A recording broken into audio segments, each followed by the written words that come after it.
৯টা ৫টা চাকরি কখনোই ওভাবে টানতো না। তারা দেখে জাস্ট পাগল হয়ে গেছে যে ওয়াও এটা বিদেশে পাওয়া যায়, সেটা এখন আমার দেশে পাওয়া যায়। ওরা অলরেডি বেশ ৩০ বছর এগিয়ে আছে আমাদের থেকে, আমরা শুধু পাটি আর পাখা নিয়ে পড়ে আছি।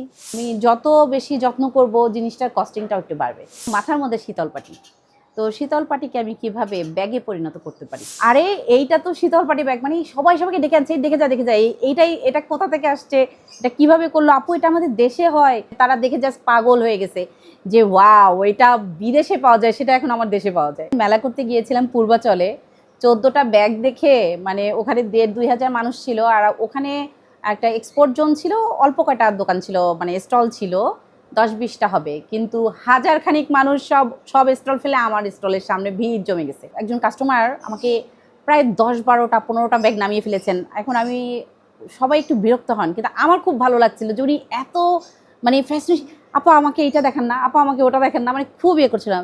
সে আমার কাছ থেকে 5টা ব্যাগ নিয়ে নিল, আমি জাস্ট একদম হা হয়ে গেছি। ঝরা পালক নামে আমার একটা ব্যাগ আছে, পালক এবং কড়ির কম্বিনেশনে করা হয়।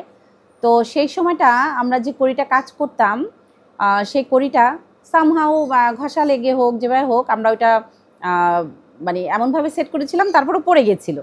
তো প্রায় 2-3টা কড়ি পড়ে গেছে। তখন আমি তাকে ফোন দিয়ে জিজ্ঞেস করেছি কাস্টমারকে, কিংবা মেসেজ দিয়েছিলাম যে আপা প্রোডাক্ট পেয়েছেন কিনা, কেমন লেগেছে, হ্যাঁ সব ঠিকঠাক মতো আছে কিনা। তখন উনি এত উচ্ছ্বাস দিলেন যে আমি যে এত খুশি হয়েছি যে এই এত সুন্দর প্রোডাক্ট আসলে আমি তো ছবিতেও আমি বুঝতে পারছিলাম না, ছবি দেখেই খুশি ছিলাম, এখন ব্যাগ পেয়ে মহা খুশি। কিন্তু 3টা কড়ি আমার পড়ে গেছে। এখন বলি কি আপা আপনি একটা কাজ করেন, আমি আপনাকে আবার একটা ব্যাগ পাঠাচ্ছি, আপনি ওটা আমাকে পাঠিয়ে দেন, কোনো প্রবলেম নাই, আপনি আমাকে বলেন কড়িটা আমি কিভাবে লাগাবো। তখন আমি তাকে ওয়েটা বলে দিলাম এবং সে সেভাবে লাগিয়ে নিল। আবার ছবি আমাকে ফিরতি ছবি দিল যে আপা ঠিক আছে কিনা। যে আচ্ছা ঠিক আছে দিদি, এখানে তো আমরা পাটি বুনি, কিন্তু আমি কিসের কাজ করি জানেন? কিসের কাজ করেন? বলে আমি এই সারা বরিশালে কিংবা আপনার ওই কুয়াকাটা পর্যন্ত বাসে করে আমি প্লাস্টিকের পাটি বিক্রি করি। আমি ওনার ছলছল চোখ দিয়ে আমারও চোখে পানি চলে গেছে। আমি কি বলেন দাদা, আপনি শীতল পাটি বানায় কেন প্লাস্টিক পাটি বিক্রি করবেন? পাটি তো আর কেনে না কেউ দিদি। আর আমরা তো বরিশালের বাইরে তো যেতেও পারি না। আমি এখান থেকে ওই যে কয়টা বানাতে পারি হয়তো পাইকারদেরকে দিয়ে দেই, ওইটুকুই। তারপর তো আমার সংসার চলে না। আমার বাচ্চারা কেউ তো বুনতেও চায় না, কারণ আমি দেখে যে এই পাটি বিক্রি করে আমার সংসার চলে না, কি তারা কেন শিখবে? আমার খুব খারাপ লাগলো আসলে। এই ব্যাপারটাই আমাকে আরো বেশি হিট করেছিল যে শীতল পাটি এত ঐতিহ্যবাহী একটা জিনিস, এটা তো আপনি আমি চাইলেই বুনতে পারবো না, তাহলে যারা পারছে তাহলে তাদেরকে কেন আমরা হারিয়ে যেতে দেবো? তখন আমার মোটামুটি আমি ডিসাইড করে ফেলেছি যে আমার মেইন কাজ এটাই হবে। শুধুমাত্র বিসিএস করেই আমার আসলে শান্তি হচ্ছিল না। অ্যাকচুয়ালি আমার বাবা হচ্ছেন বিসিএস ক্যাডার ছিলেন। উনি সেক্রেটারিতে জয়েন্ট সেক্রেটারি ছিলেন, ওখান থেকে রিটায়ার করেন। ওনার জীবনী দেখে আসলে আমাকে আসলে ইন্সপায়ার করতো না যে আমি বিসিএস ক্যাডার হই। আমি আমার ব্যবসাটা কিন্তু শুরু করেছিলাম, আমার হাজব্যান্ড আমাকে দেনমোহরের টাকাটা দিয়ে দিয়েছিলেন। ওখান থেকে আমি 2 লাখ টাকা নিয়ে কাজ শুরু করি। বাংলাদেশের শীতল পাটি শুধুমাত্র পাটি আর পাখাই তো হয়, কিন্তু এই যে গাছটা, এই গাছটার নাম হলো মোস্তাক বা মুর্তা। এই গাছটা কিন্তু পৃথিবীর আরও 6-7টা দেশে হয়, যারা একটু কোস্টাল এরিয়াতে দেশগুলো রয়েছে, এবং ওরা অলরেডি বেশ 30 বছর এগিয়ে আছে আমাদের থেকে, আমরা শুধু পাটি আর পাখা নিয়ে পড়ে আছি। তো আমি ওদের প্রোডাক্টগুলো খুব দেখতাম যে এত সুন্দর করে বানাচ্ছে, আমরা কেন পারছি না। মাথার মধ্যে শীতল পাটি, তো শীতল পাটিকে আমি কিভাবে ব্যাগে পরিণত করতে পারি, এইটাই একটা চিন্তা। সবাইকে দেখতেছি যে শীতল পাটি কেটে ব্যাগ বানাচ্ছে, কিন্তু আমার চিন্তা ছিল না, কেটে নয়, এটা থেকে বুনে কিভাবে করা যায়। সব কিছু তো বুনে করা যায়, তাহলে এটাও নিশ্চয়ই করা যাবে।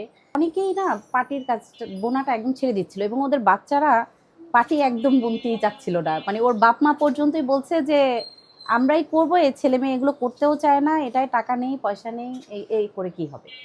তখন আমি ওদেরকে আসলে খুব অনুরোধ করলাম, আসুন না আর একবার চেষ্টা করি, যে আমরা যদি এটা পারি তাহলে কাজটা হবে, আর যদি আমরা না পারি আর কখনো না হয় আপনাকে আর বলবো না। তখন আমার আসলে কথা শুনে ওরা আমাকে ফেলতে পারেনি। তো এই প্রোডাক্টটা করতে আমাদের প্রায় 6 মাস লেগে গেছে, এটাকে একটা প্রোডাক্ট হিসেবে দাঁড়া করাতে। কারণ এখানে অনেক চেঞ্জ আমাদের করতে হয়েছে, একদম গাছের বেতি থেকে শুরু করে প্রসেসিংটা পর্যন্ত আমাদের আলাদা করতে হয়েছে। সহ উদ্যোক্তা তারা অনেকে বলেছেন এত দাম কেন, শীতল পাটির ভবিষ্যৎটা খুব একটা ভালো নেই, আপনি যেটা করছেন এটা আসলে আপনি মার্কেট ভ্যালু পাবেন কিনা, এক্সপোর্ট করতে পারবেন কিনা, একটু ভেবে দেখবেন। মানে আমাকে একটু হতাশ করতে চেয়েছিলেন। আমার তো মার্কেট আসলে আগে থেকেই দেখা, আমি তো দেখতে পাচ্ছি যে এটার একটা ভ্যালু আছে, হয়তো জুট হোগলা যত বড় মার্কেট এর চাইতে একটু ছোট মার্কেট আছে, বাট আছে, এটা চাহিদা আছে। প্রোডাক্টটা যেহেতু নতুন কিংবা মানুষ এটা ব্যবহার করছে না, সেখানে যেন কোনো ধরনের ত্রুটি না থাকে। আমি যত বেশি যত্ন করব জিনিসটার কস্টিংটাও একটু বাড়বে। আমার 16 জন পার্মানেন্ট কর্মী আছেন, এবং যখন আমার চাপ বাড়ে তখন আমি কিছু কন্ট্রাকচুয়াল কর্মী নিয়ে নিই। যাবত আমরা প্রায় 50 ডিজাইনের উপরে আছে। আমার প্রোডাক্ট সারা দেশে সব জেলাতেই সব বিভাগেই যাচ্ছে, আর এটার বেশ কাস্টমার তো ঢাকা, চিটাগং এবং সিলেটে, এবং মজার কথা বগুড়াতেও, বরিশালেও আছে। কিছু শপে আমাদের প্রোডাক্ট বিদেশে বিক্রি হয়, প্রায় 4-5টা দেশে হবে, আমেরিকা, কানাডা, ইউকে, অস্ট্রেলিয়া এবং আমাদের মালয়েশিয়া তো মাঝে মাঝে যায়। শীতল পাটিটা আমাদের বাংলাদেশ থেকে ইন্ডিয়াতেও প্রচুর যায়, মালয়েশিয়াতে যায়, জাপান যায়, এবং ব্যবহার করে। সবচেয়ে মজা লাগে ইউকেতে যায়, ইউকের প্রচুর কাস্টমার আমাদের শীতল পাটির। কাঁচামাল সোর্সিং বলি কিংবা যে কোনো কিছুই, কর্মীদের কাছে দৌড়ানো, কারখানায় দৌড়ানো, প্রোডাক্ট নিয়ে দৌড়ানো, মেলা করা, মানে সব কিছুই আমি একাই করেছি। ব্যবসায় লস খাবো কিংবা কিছু করতে পারবো কিনা, সময়, পয়সা, অর্থ, পরিশ্রম সবই তো বৃথা যাবে।